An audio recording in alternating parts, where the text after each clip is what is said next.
Discover new mind and body hacks to thrive as a human today. The Institute for Aliveness is here to teach you all the things you never learned in school. From talking poop, sex, childhood trauma, emotional intelligence, psychedelics, and of course, fasting and food. This is a podcast that changes lives. Join your host, Dr. Andrea Page, as she travels 7 continents to find the most captivating, impactful humans for you. Hello, everyone. I am so excited to welcome you to a new season of the podcast. This season, I bring you some of the most important embodied people in my life. From all over the world, people I've met along my journey, I thought, hey, why not share them with the world? The following interview is with a friend who I met a long time ago, and we've kind of co-evolved over the past almost a decade, and you'll get to hear about our own trials and tribulations in evolution, about the act of true listening, and perhaps some clues to help you on your path. Tune in. And we're on. Yay! So I'm really stoked to be here with a latecomer to this season series who, when he popped into my mind, I was like, oh, of course, interview Justine. And it was, it was no question in my mind that I wanted to have you as a part of the season. Thank you. Yeah, thank you for being here. And thank you for all you've shared in your lifetime thus far. And you've shared with me, and you will share with the audience today.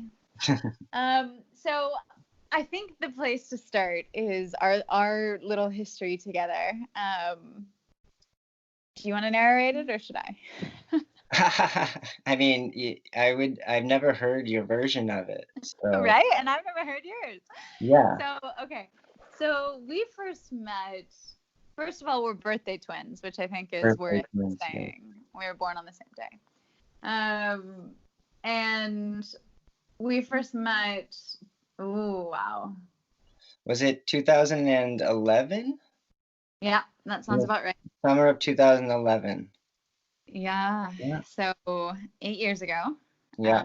I had the community farm there in Western Massachusetts. And it was an amazing project that I was visiting for about 2 weeks or something like that. Mm-hmm. And do you remember the state I was in when I came to visit? Oh yeah, absolutely. I mean you came and you knew one of the other guys on the farm. He had met you in India, I remember. And you came and yeah, I remember, I had really founded the project, so I felt very comfortable with you there. It was great. It seemed like, a person who could add a lot to the space. And the thing that I noticed after the first day was that you hadn't eaten anything. And, I wasn't familiar with fasting at that time. And then I think it might have just been day 2, but I might have waited to day 3 just to, make sure that I didn't get into anything. But I asked the other guy there if you had eaten, and he said you were, I don't know, it was like 8 or 9 days into a fast. I think it was 11. Yeah. Yeah, or farther. Yeah. Of that moment when you were like, has she eaten? Well, I was so worried. I said to him, is it that, because we're a full diet farm, so we raised meat and, consumed that ourselves. And, so it was like, is none of the food acceptable? Like, well, how can we accommodate? And then he told me that, and I was just kind of blown away because, yeah, you didn't seem, in my mind at that time, it would have been like, whoa, that person would be tired, wouldn't be moving around that much. My friend wouldn't be telling me about her incredible yoga practice that she shared with him. Like, these are the memories. Yeah. That's funny. So we first met then, and then we didn't talk for a little bit, but then you were coming to Bali, right? That was the next time? Yeah, I was, after the farm project ended, I went on a search for my healthiest self. So I was in as we do. And listening, ever been to Bali searching for your healthiest self? Well, actually, it was not my intention to go to Bali, but a ticket got canceled. Then I messaged you, and what you said made me feel like, well, actually, there's some potential there. Oh, that's funny. What did I say? Yeah, I think I mentioned, I was on this journey with that intention, and you were like, here, this is the place, with such certainty that I was like, and I actually felt like we didn't talk too much when you were at the farm, but I actually had a trust in, I could trust you. You know, this was Yeah, something that was very clear, so I went with it. And likewise. yeah, Mm. thank God. Like, And then, yeah, I mean, you got to Bali and it was just like, it was our first time really dropping in, just us. And it was just like, oh, hello, brother. exactly. Yes. And since Bali, since that time, I mean, you've been all over and you've spent the last little while in Peru. And so I guess where we'll go from here is if I can ask you to narrate up to this point a little bit about the trajectory of your life, of what have, just a short topic. But Quick debrief. what's brought you to where you are? Hmm. Kind of the sign points along the way that have made you who you are. I truly believe that we can't truly understand anything until we understand how it came to be. So if you could just spend a little while reflecting. Absolutely. Well, when you say that last part, I immediately, my mind flashed to the spring uh, that's behind my parents' house, Mm. and the water that I spent I've spent most of my life consuming. Mm-hmm. And yeah, so a lot of, my adult life has been strongly influenced, like most people, or I believe, by the first few years of my life. First 5 years, especially that were mostly spent in this mountain valley in Western Massachusetts, Mm. in one of the, most pristine pieces of nature that I've been in the world. Um, and that definitely was the beginning. And then, being taken out of that and going to school was the total tearing apart of that. Just the deep wound, such a deep wounding of the heart that, creating a personality that in my, yeah, around 18, 19 started to have to try to undo. Mm-hmm. And yeah, coming I sort of just, forgot about the woods and the wilderness once I got into school, into elementary school and the public school system, and eventually became quite the model student, until right when I graduated. Actually, I had this epiphany moment where I realized I had no idea who I was, and yeah, I decided Mm. to change course for the first time in life from a something that everybody thought of as the way that I should go. Um, and I took a year in Europe that year, again asking like, who am I? And Mm-hmm. not knowing anything about like the yogic or esoteric traditions related to that. Mm-hmm. um, and even in that year of exploring that, only, yeah, not really connecting with that, with the new age world or with the old age yoga world, but more with the land-based community that told a story of where they were from and why they grew this particular food or this particular wine. And that really actually helped me to see, back to where I was from and grew up. We have those kinds of things. We have, the garden that we keep and the chickens that we raise. My parents always had that, and the type of tomato that we grow and the tomato sauce that we grow. But there was never any story told of it or any reason, um, Mm. foundation built behind it in my family because of their own like self colonization, in modernity. And just learning that there is a story really helped me to see the story in my own upbringing and begin to find a great value in a deep connection to the land and to food and to being from a particular place. And then in school, I basically, yeah, continued another fascination of childhood, which was essentially exploring this sense of idea of purpose and self-interest, and concluded very strongly, in my political economic studies that my self-interest was inherently tied to the whole. So therefore, whatever I did, I had to choose service to Mm. everyone and everything. And so that has been kind of the guiding force behind everything I've done since college, and starting a community farm and um, healing, my internal world so that I can share that with people in different forms, whether it be meditation or yoga or qigong, all of which, or shamanic practices, indigenous wisdom traditions, all of which have been a big part of my journey, really being taken to from one teacher to the next in the last 4 or 5 years that have really blessed my life with such clarity in seeing the potential in the situation, seeing beyond the problem. I mean, I'm definitely I'm in process. I like that term. I like to think Yeah.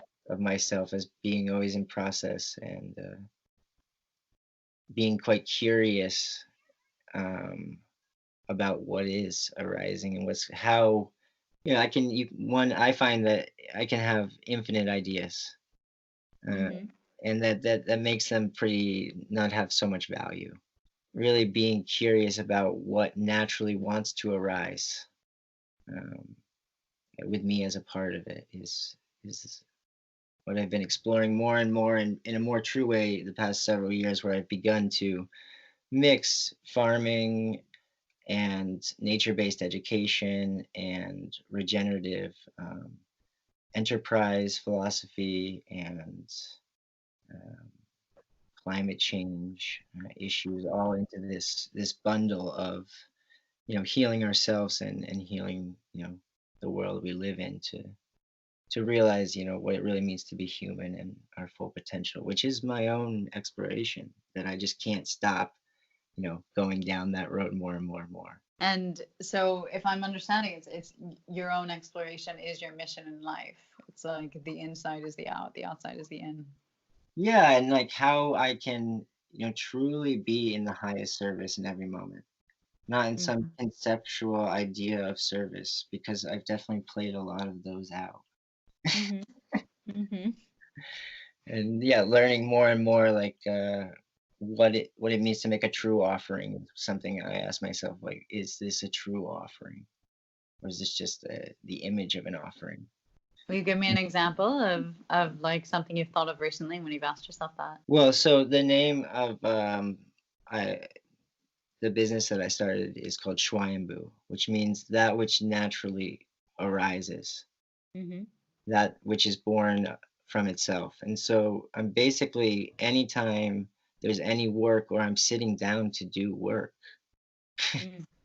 I'm asking that question, because it's like, am I doing this because I feel I need to do this, or am I here to be this in this moment? Can I bring everything to this? And if it's not it, then it's definitely. And Swayambhu is in what language? Schweinbu is in Sanskrit, and Hmm. there's a long story behind that, but basically, there's a temple in Kathmandu that's a very important temple in the Buddhist tradition, where they celebrate the Buddha's birthday every year. And when I studied in Nepal in college, I was a very mental person, very logical, literal, uh, Mm-hmm. disconnected from spirit. And at that space, I had a certain experience that really I couldn't.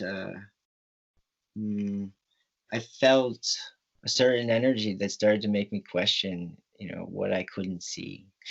Tell me more about that. Like, what's the palpable experience if you were explaining that to a total layman? Well, the palpable experience was simply I was getting led on a tour by a Brahmin, PhD, Nepali art theologian, basically, Mm-hmm. and he was describing a carving that there was there, and he told, I think it was 6 or 7 stories, with Mm-hmm. in like 20 minutes. And then he started to tell another one from the same picture, all with, different morals, different stories, different from every angle.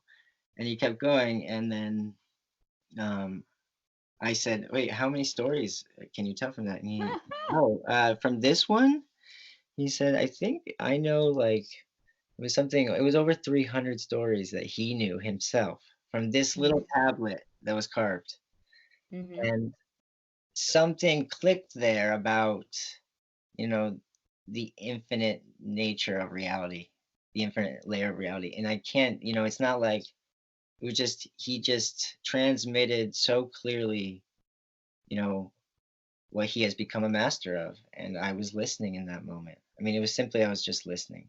Mm-hmm. He had my attention, and I was lucky enough to really actually step into his stream of consciousness. Mm-hmm. And then remembering that moment, starting to have more moments where I'm actually learning how to listen, and Mm. therefore, also learning how, it goes inside and out, learning how to listen to oneself, learning how to listen to others.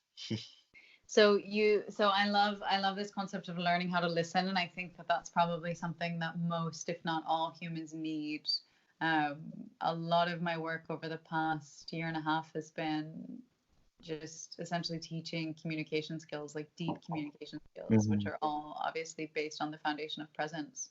Mm. And something, if I could paraphrase how you've alluded to listening, it was something having to do with being able to tap into the flow of the other person's psyche or awareness. Is Mm. that a fair paraphrase, or do you want to Yeah, rewrite it? it's fair. I mean, it's fair. It's definitely, um, what words would I use? I mean, the conversation is happening everything is happening first and foremost on an energetic level. And so, yeah, really opening oneself to seeing the other as oneself speaking to oneself is another way I would say it. Mm-hmm. Like, there's me speaking to me, you know, what am I saying? Mm-hmm. And I find this I mean, you travel a lot too, and I'll find myself in a place where, I don't speak the language at all. But I'm completely surrounded by people who are thinking in a thought stream in that language. Mm-hmm. And someone will speak to me in that language and I will respond. And I have Mm-hmm. never spoken that language in my life, And yeah, it's yeah, in the last few years I found this quite strongly down in Peru, and Mm-hmm. in the Andes with because they're speaking Quechua and many other languages besides Spanish. Wait, just to clarify for anyone listening, because they might be like, "What?" Um, I mean, I was you like, what too? you're speaking in Quechua, or they're speaking to you in Quechua and you're responding in English? So Or, all three happen. Sometimes I'll respond in Quechua, sometimes in Spanish, sometimes in English. The times, but it's a completely fluid thing. It's a Mhm. completely fluid state. Like, I'll hop on the bus going to Cusco, and someone will get on the bus and ask me in what I know now because I've learned it, but this happened the first couple of weeks there, ask me where I'm from in Quechua, and I Mhm. responded immediately in Spanish with where I was Mhm. Mhm. from. And yeah, and then farther out where I've been doing some work, everybody speaks Quechua, so it's after some time, just working with these guys, and then they'll say something to you, and then yeah, it happened. And I also was like, whoa, what? Okay, let me just check in. Did that really happen? Ask Mhm. ask them in Spanish. Did I just speak Quechua? They were like, yeah. Where'd you learn that? It's like, I don't know. I love Um, it. Yeah, I mean, so for example, I see languages are so much more energetic than they are the words that are mm, spoken. Like, of course, mm, grammar and syntax, all of this counts. mm-hmm, Yet the intonation, the vibration, the frequency, we're speaking so much more with body language, etc., than mm, we are with the actual words. And so it's such a minimal part of actual language mm, that is the communication, right? And this is what I feel makes people like us who travel a lot so able to quote unquote learn a language or be understood or understand people other places. And I always notice, of course, when someone's intimidated by speaking English with me in a country like Kazakhstan or something where I've never spoken their language and I couldn't learn a few words, but there's not going to be any grammatical conversation that goes on, that if they're too intimidated by the English or by me, then they'll close off their ears and won't be able to listen. And that's the impediment to communication. And then the opposite is like I had a close friend for many years who's Albanian, and Albanian is a fascinating language in and of itself. It's said to be the only language that doesn't come from a language family. Like it's this orphan language that's unlike no other. And yet, when I was in Albania with her, I would understand most everything she said to other people in Albanian because I understood her, because I knew how to listen to her, because I would read her. And so the words were of no consequence. No, absolutely. Like my wife speaks Malayalam. She's from Kerala in South India, and so when we're there, you know, Malayalam is an extremely complex language, and I've learned a little bit of it. But yeah, first by just having spent so much time with her, I would have the general idea of what was going on in the conversation. You know what they were talking about, and yeah, it took me a little bit to figure out how that was, but yeah, it definitely was linked to just her energetic mannerisms and around different subjects. Languages, travel.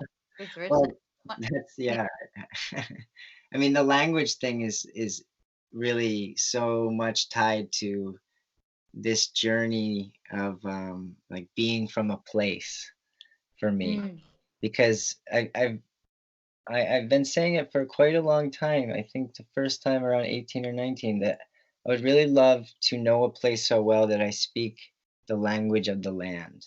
And since then, I've, you know, had the privilege to live in Nepal and also in Bali and in Peru, where they still speak some languages that are, yes, they sound like the rocks and like the river and like nature. Like in Malayalam, it really flows like a river, and that's a land of rivers and water and snakes, and there's a lot of this animistic animal like sounds in the language,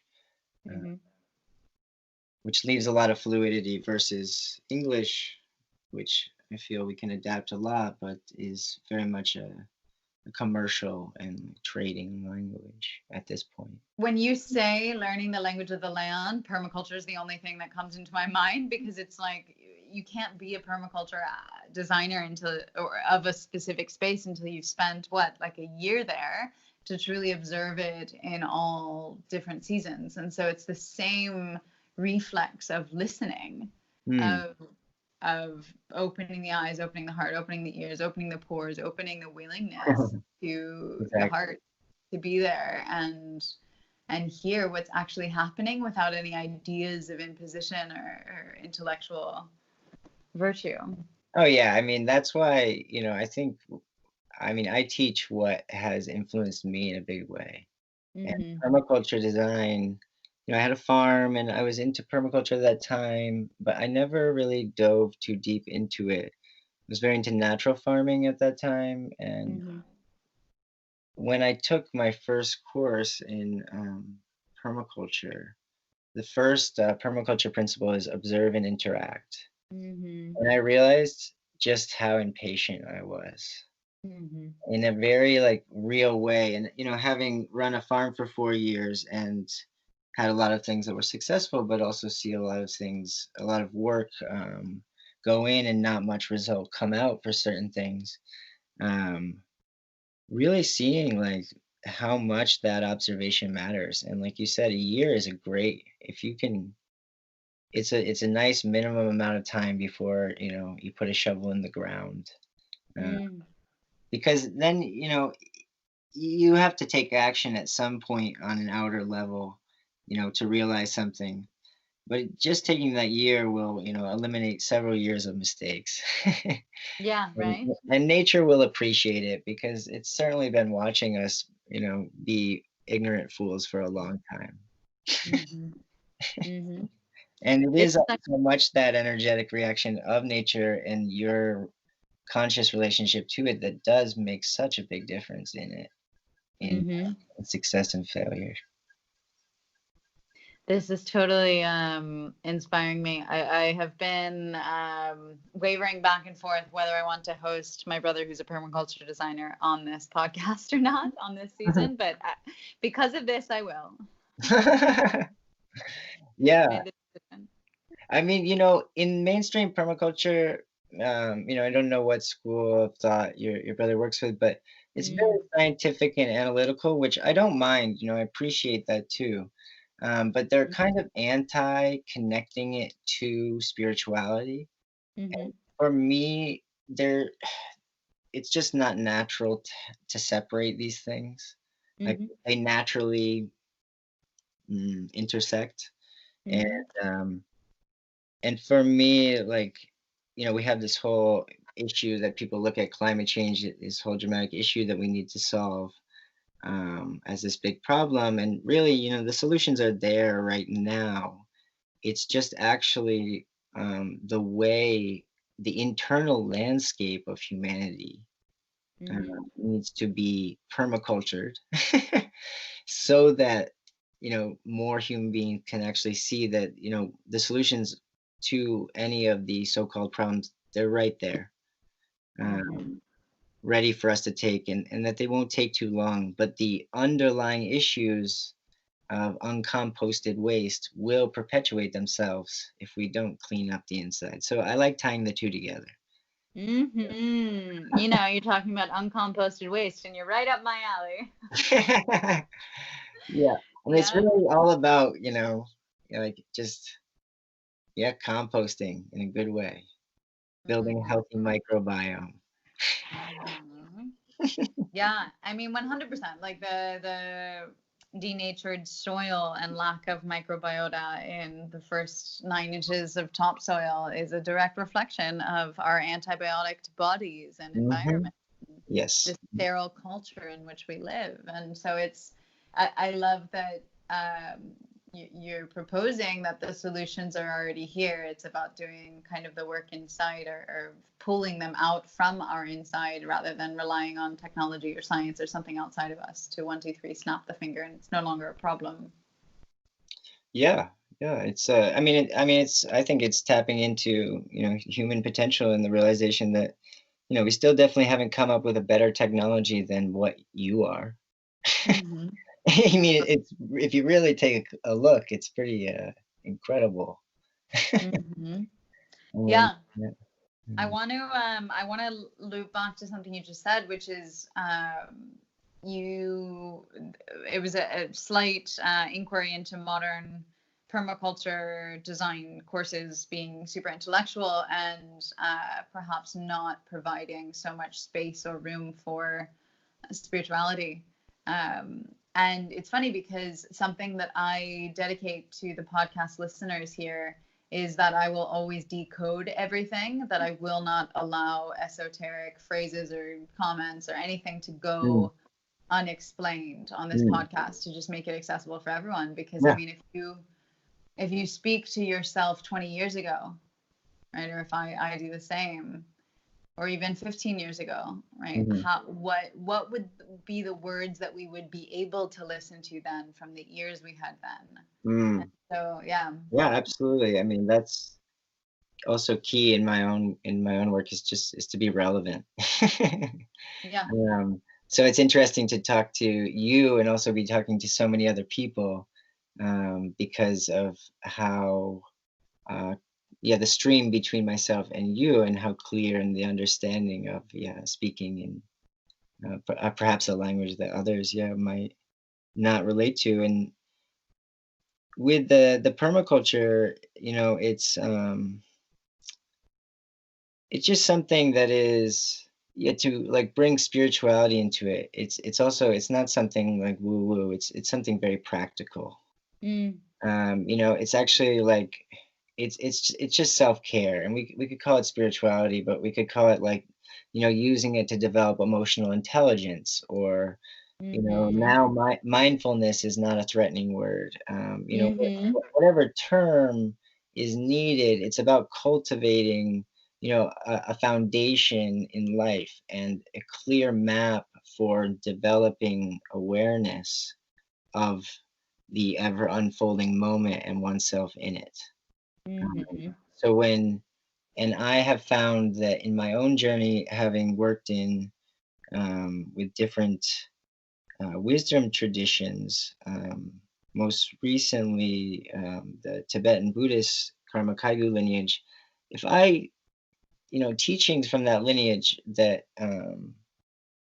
appeal to me sharing them with other people in the way they were shared with me usually doesn't translate. Uh-huh. Yeah. And but I have found over the years in looking for how to share in a way that's relevant, that speaking about practical realities of feeding ourselves and learning how to live a regenerative or a sustainable lifestyle, and then bringing in a way of speaking about that that inherently links it to every action and to the interconnectedness between a grandmother and a grandchild, or a father and a child, and just like that, by working in the garden one can see the continuous feedback loop of one's actions. And so that's very easy to then speak about that from any relationship one has in life, to relate that to that, which I personally would call, spirituality, I guess. But some other people have many names for it, and I was certainly one to not call anything spiritual, maybe like 8 or 9 years ago. And what was the big tipping point there? Um, what was the big tipping point? Um, Like for example, it's undoubtable for me that my awakening was when I went in as a hard-headed political economist when I studied sustainability in Oroville for the first time in the south of India. And I went in looking at community design and wanting to kind of hack the system and see how that could play into the future of humanity and how I could design something from what I learned there. And the community and the program that I was in, which was a very Northern California inspired program, just cracked me open. And from the beginning of the semester, arguing with my advisor that I belongs nowhere in an academic paper, that it's not about me, to the end of the semester, where I was literally holding crystals, crying as I was self-grading myself in the self-assessment. Like, it was just night and day of this awakening. Yeah, I mean, mine was there's definitely been parts of the awakening that have been night and day, but I went through it a lot of the time with still not wanting to be associated with New Age spirituality. I don't So, blame so through the farm years, I started having certain, like, I started doing kind of vision quest things at first, sending vision quests and then actually doing them, and having these certain instructions coming through that, to a person myself, if I didn't have anyone left to share them with, um, and just felt the urge to start, really relating to the elements and nature. And then, but if someone asked me if I was spiritual, I would say, definitely not. No, no, I'm practical, is what I would say. And then I realized that there doesn't have to be a separation.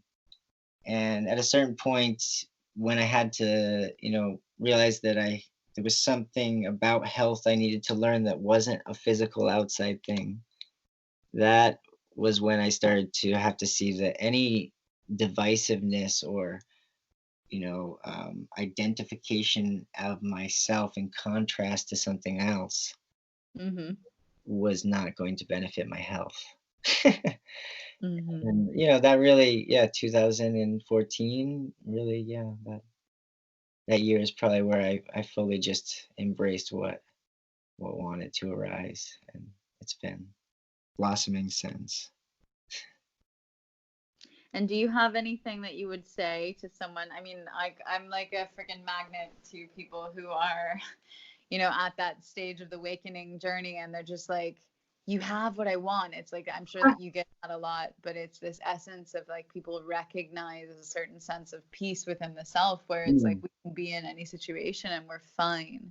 mm. And yeah, what would you say to those people who are, on the brink at that point of awakening where they're really ready to throw away their conception of life as it was and as they saw themselves and the world around them and really embrace something as slightly more expansive and all inclusive, and maybe that comes with a new shape and form of life as they live it? What would you say to that kind of person? Well, I mean, I meet those people all the time, but it's a different thing every time. But Mm, the S, everybody is unique, and my practice right now, I practice this practice called Tom Glen in mm-hmm. meditation, and it's the breathing in of the experience that's being shared, Mm-hmm. and then the breathing out of, essentially spaciousness, um, Mm, or mm, equanimity, or mm-hmm. just joy, compassion, the just of basic goodness. Um, and so in that way, in the past, with people like that, I read a lot of spiritual books and I've been around a lot of great teachers, so I could say a lot of great things. Mm-hmm. But I have found lately that when someone really comes to me that way, that I'm much more I'm inclined to breathe quite slowly for a while, because the further that I get on my own path and commitment to what they call it, the bodhisattva path, or for my all my merit going to the liberation of all of us.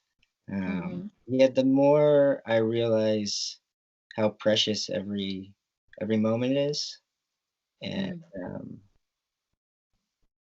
yeah, I find that if I take that time, that they are there's usually something that arises, that where they've come to give themselves the answer. and mm-hmm. and that I've had an experience, or that exactly the same energy that they're coming at me with matches an experience that I've had, and I can say, I experienced XYZ, Mm-hmm. and that, because they're in that space of listening, it really clicks whatever needs to go, and then they can keep, on growing. Mm, mm-hmm. And Yeah. So the advice is listen. yeah, it's essentially, it's really, my advice in general for most things like that people have going on is to stop and take 3 breaths, Mm-hmm. and to bring awareness to breathing in and breathing out. Yeah. I mean, honest to God, today I had hiccups for probably almost 2 hours. Oh, that's so um, funny. yeah. What? That can be hard, actually. I mean, that I had hiccups recently for the first time in a long time, and I found it to be very challenging. It went on for a while. Mm-hmm. Affected my mind in a certain way. Yeah, and I mean, I was in a situation where I couldn't get water or anything to try to quell it, and so it was a Mm, matter of trying different acupuncture points, trying right. different physical positions on my body. I was actually on a bus, which is not convenient, of course, and and so I just sat with it. I mean, it's normal. So I'm a week into a fast, and it's Mm, very normal to hiccup when you're fasting because the peristalsis runs through an empty large intestine, which then the transverse colon tickles the diaphragm and sets it off. And uh, so there I was hiccuping, and I come back to where I'm staying, and I write a friend and say, "Do you have any advice for hiccuping?" Or what's your hiccups trick? And he says, deep breathing. Oh, why didn't I try that? And I swear to God, I like within 30 seconds or that worked and they were gone. We're so funny as human creatures. Yep. I mean, it is really like, it's amazing how simple it is to experience happiness that lasts, and Mm. how much time humanity, has put into to avoiding it. Mm. Where do you think that comes from? If you had Oh to God, on a big scale, I think it's just part of an energetic pattern in time. an energetic pattern in time. Kali Yuga. Yeah, and bigger than that, and that's one thing, but that doesn't mean that, one isn't responsible in it. Mm-hmm. But I know from my own life that the journey to staying awake in every moment, um, that that there has been a quite a few lifetimes of committing to avoiding being awake. Mm-hmm. and Mm-hmm. and that it is very dangerous for the heart. Not that Mm. the heart can never be destroyed, but I mean, like, the more awake, the more tender the heart. And the world is a heartbreaking place. And it's really true. I find this whole, don't know. They talk about the heart of suffering, Mm-hmm. in the Buddhist tradition, and it's really, yeah, a place of suffering that goes beyond that personal idea of the self or finite sense of self, Mm. where in that there's pure joy, but wow, there is a lot. Yeah, it's the heart has to break over and over and over again. Mm-hmm. I mean, ignorance is bliss, right? It's like Sometimes, if I don't open my heart, it can't be broken. hey, I have heard it from many people, and I said it myself. I have said it myself before. I had no idea what I was getting into when I super excitedly was like, I want to be awake. I want to go all the way. Yeah, I had no idea. Mm-hmm. Mm-hmm. And there was definitely a time, definitely it's been a few years now since then when I was like, wow, could I please go back to ignorance? Mm-hmm. Could I go back? Is this can't be worth it. Mm-hmm. Yeah, okay, so I want to talk about escapism and the obvious quintessential terminology of spiritual bypass and just things Mm, in the community. And I know mm, that you've obviously been living more or less like in nature, off grid, with more or less people who come from their land, for want of indigeneity, just at least people who come from the land that they're living on for generations. mm, And so I know that in my own trajectory over the past several years that I've definitely um, distanced myself from the spiritual community at large, and I would love to hear your commentary and your journey with it. hmm. Yeah, God. Well, going back to what I was saying before, yeah, I was very, especially, I first connected to kind of what we call New Age spirituality in college a little bit, and actually through the feminist African American New Age spirituality, Mm-hmm. my partner at the time, and I was very inspired by certain aspects of it, and also picked up definitely like a current that definitely like white New Age spirituality was definitely washed out, these kinds of things, fluffy or evasive spiritual bypass, these kinds of things. Mm-hmm. And I was very into farming, and so, and farming is very physical, and if you're doing it well, you can easily transition into becoming a yoga teacher or back Mm-hmm. and forth, just, How convenient. just to let everyone know they go hand in hand. Um, and so we had somebody who donated yoga classes to the farm, and I never went. I was like, no, I have to be on the farm. I have to be, this, and and yeah, after I realized that there was some other kind of healthiness because I was still angry inside, or Mm. worried, or yeah, like rushed and felt never like I just never felt good enough, like with what Mm. I did really. and so I had to leave the project that looked like the dream on the outside. And yeah, I just started. I was just more open at that point to what was arriving in my field, and I just wound up in like northern Thailand in a very new age scene, and I just somehow in that time judgment dropped. There definitely was still a lot of judgment about the wealth. I have definitely some angsty poems from that time. Um, but really, what shifted it was a very powerful experience that happened, about a week and a half after I arrived in Bali, where I really touched in a way that I could never forget the reality that there is no right and no wrong, Mm-hmm. that there's no bad and no good, and that life is what I see is an illusion. Um, and that doesn't make it any less valuable than, what you don't see, but it is that. and Mm-hmm. and that it is a reflection of something that I am a part of creating the viewing format for. Mm-hmm. Um, and so, yeah, coming away from that, joining into that world in Bali, joining into it in a way where, not judging it, but then still, watching like just the reality of what is being talked about and then action. Uh, Mm-hmm.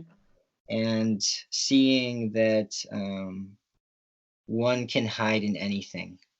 So Mm-hmm. just like I was being a self-righteous farmer, I could also be a self-righteous yogi. Mm-hmm. I could also be, essentially like the path to hell is paved with good intention. Mm-hmm.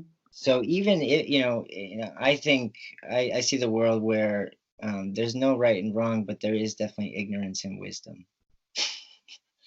Um, And I would say, I did spend the last month in Peru managing a community center in a town called Pisac. It Mm-hmm. very much has a very similar vibe to Ubud, just with spiritual materialism in plant medicine and Mm-hmm. slightly different pathway to the same places. And yeah, the same ignorance that I see, in every part of the world, in the city, in the countryside, they're all there in the spiritual community as well. And in some ways, I find much more dangerous.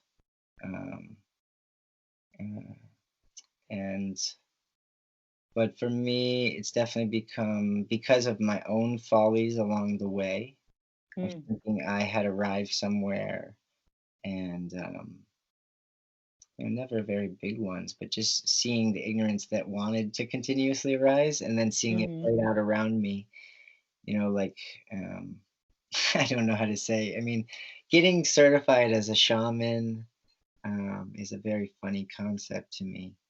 Um, Mm-hmm. and I have spoken to shamans about that. And they also have shared, we also think it's quite funny. Uh, Mm-hmm. but, people show up and they want to pay money for a certificate. Mm-hmm. And yeah, I guess like again to that person who is like brimming on the edge of entering deeper into the self-discovery journey. um I would say, to take one's time, you know Mm-hmm. like there's this Lao Tzu quote that I really love. It's nature is never in a hurry, Mm-hmm. everything is accomplished. Mm-hmm. And there's not much more to say besides that. Yeah. I mean, definitely like myself and my partner are both teaching classes that are yoga, meditation, and social justice oriented, Mm-hmm. that are geared towards bringing on a realization of cause and effect and ancestral um, lineage and its relationship to this time and place now, and allowing the space for grief to arise from people of color and from white people and be witnessed. Mm-hmm. And that this is something that we both find, and we've been both trying to do, well, since even I was in Bali. I had been a race conversation facilitator for a little while before that. And Mm-hmm. I immediately wanted to figure out how to bring this uh, conversation of intersectionality to the yoga community. Mm-hmm. So the last few years, Pooja and I have been exploring that in different avenues, and she recently did a big workshop on it that was very successful. So it's Yeah, I quite mean, when it comes into obviously the yoga community, there's not only um, a conversation of race, right? It becomes a cultural appropriation of sorts, that kind of oh conversation, yeah, like interfacing with mindlessness for a truly sacred practice that's been passed on from hand to hand yeah. for Thank you, millennia. thank you so much for saying that. Yeah.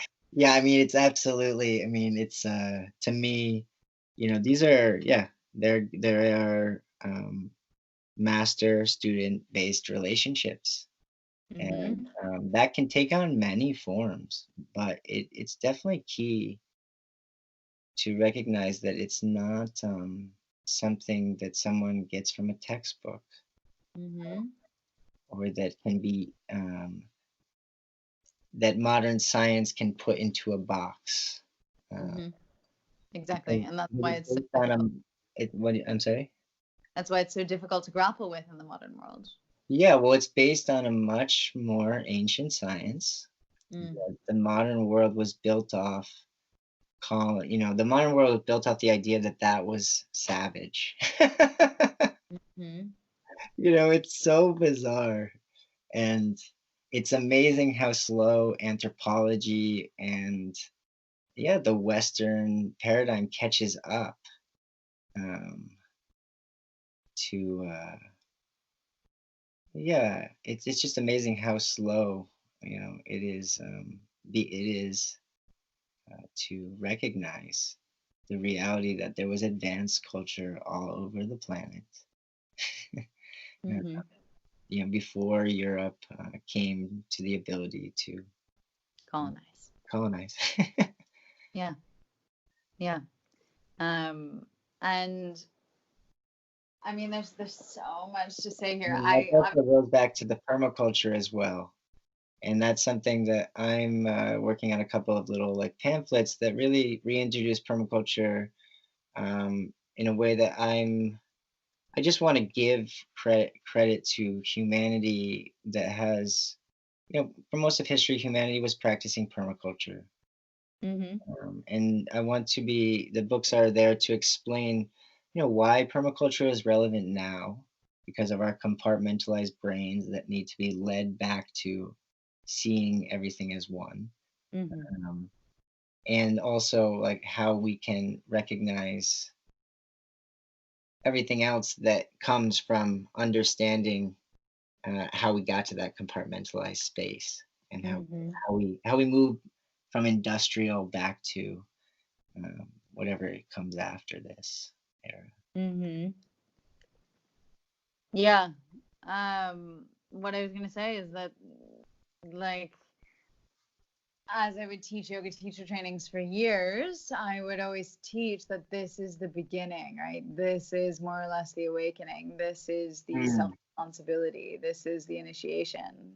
This is the point that you come in here. And our goal collectively as a community this month is to truly break open, like a hard boiled egg, your mhm, worldview, and mm, allow it to shatter and allow you to change from inside. And then when you teach from that place of transformation, you are not teaching something else. And so you said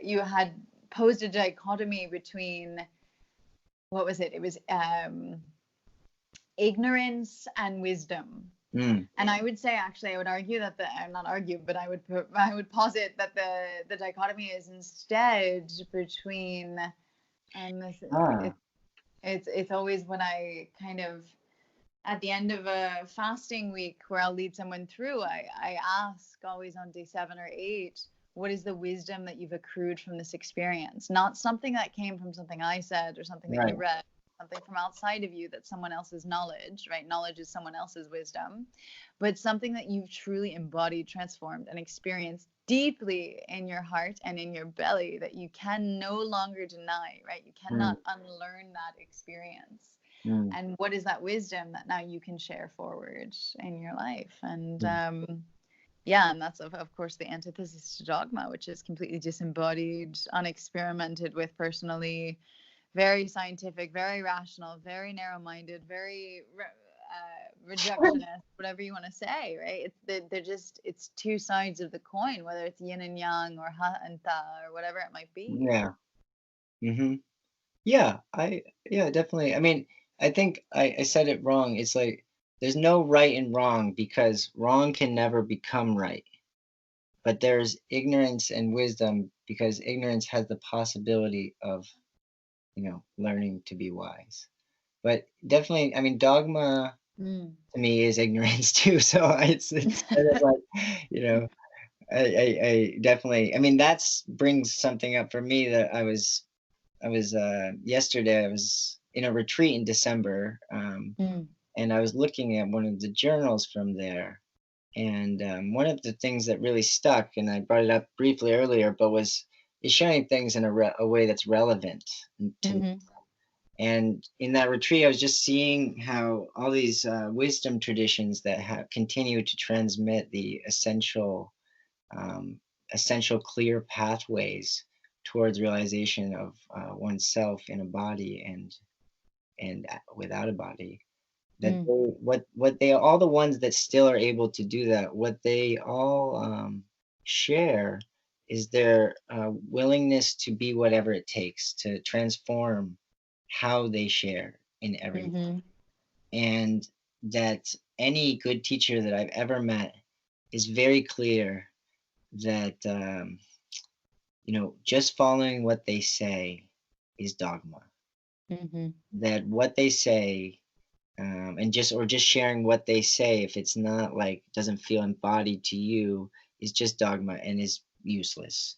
Just chanting Om Mani Padme Hum over and over is not going to make you enlightened. No matter how many times you do it, unless your intention is pure and connected to that particular energy stream. Unless you're listening, perhaps, if it's a dominating force where it's like, oh, I'm supposed to do this because I've been told that it will bring me to enlightenment. Oh, Mani Padme Hum, oh, Mani Padme, and you just get lost in this forceful efforting, whereas there is that presence. Say again. There is that, definitely. Effort is required, I would say, in the beginning. A great deal of effort, in fact, for a while. But then after making a true commitment to great effort for a while, it becomes quite effortless. Just becomes a way of being. And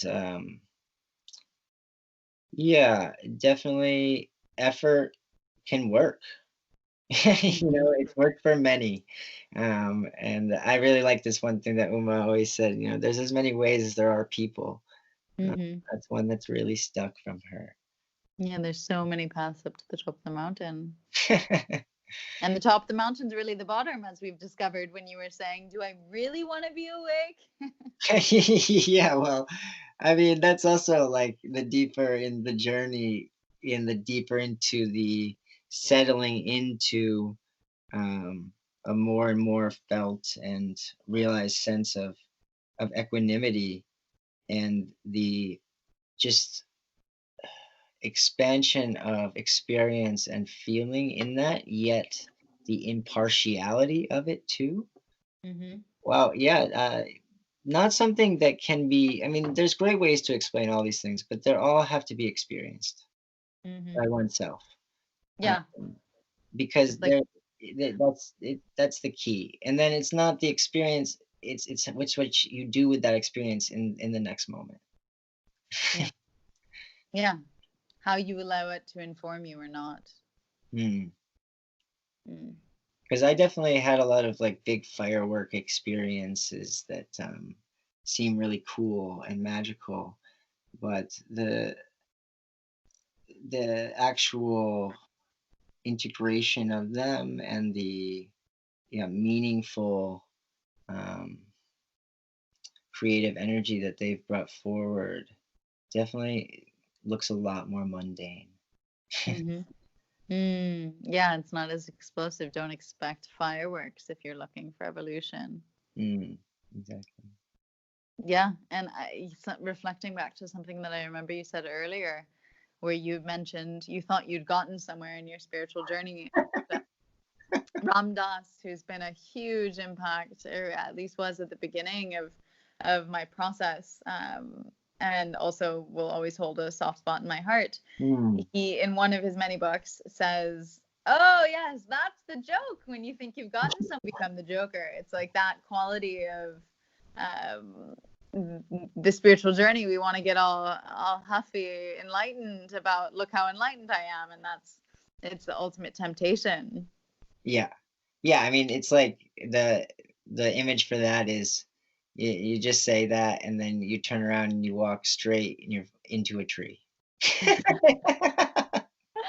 Yeah. I know where I'm going. Yeah, totally. I in moments like that, I like revert back into my 4-year-old self, which communicates itself really clearly through my adult self, and just go back to that. Well, I don't know what I'm doing, like that quality of like, I have no idea. and play, yeah, it's an answer for me for sure. Yeah, nowadays I usually take a breath and laugh at myself. It definitely happens though. It's not like it doesn't happen. Oh yeah. Oh, yeah. Spiritual superiorism. Oh my goodness. So are there any threads here that you want to pick up on, or anything that you want to go back to, or anything else that you're feeling like you want to communicate to synthesize what's been shared thus far? Yeah, I don't know. Everyone's taking 3 breaths.